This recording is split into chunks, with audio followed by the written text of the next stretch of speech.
topic is on mass shootings. Mass shootings have unfortunately become a very disturbing trend in the United States and seems to be on the rise. Mass killings have been happening more often than before, although they are nothing new in modern society. Mass shootings refers to an incident involving multiple victims of gun violence. How often do mass shootings happen? Records show that mass shootings happen on average every day. That is how often shootings that left 4 or more people wounded or dead occurred in the United States. The problem with mass shootings are that mass shootings are occurring more frequently and are deadlier than ever.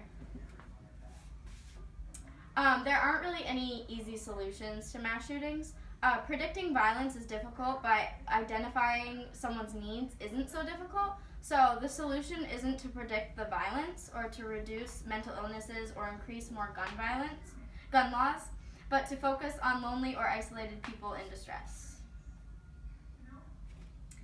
We need to improve the quality as well as the quantity of mental health services and to focus on helping the larger population of people in distress rather than fitting a narrow definition of mental illnesses.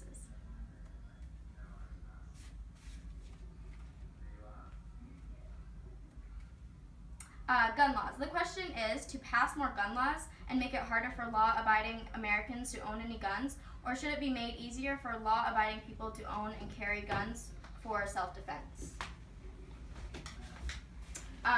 The media has a huge influence over what is viewed and heard in society.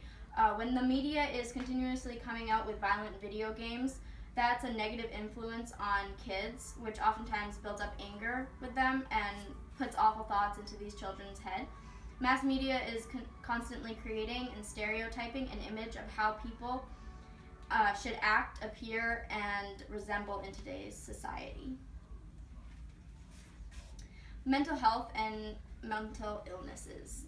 Mental health professionals should be able to identify the dangerous people and forbid them from owning firearms. Mental health professionals should also be given the power and funding to identify these dangerous individuals. It's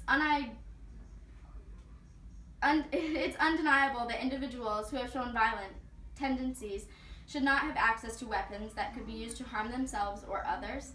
However, notions that mental illnesses caused any particular shooting or that advanced psychiatric attention might prevent these crimes are more complicated than they seem.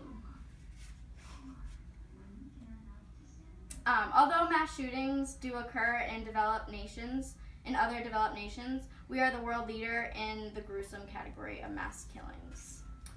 And examining these issues and proposing different ways in the United States can decrease some gun violence while protecting the rights of gun owners and hopefully be the most effective way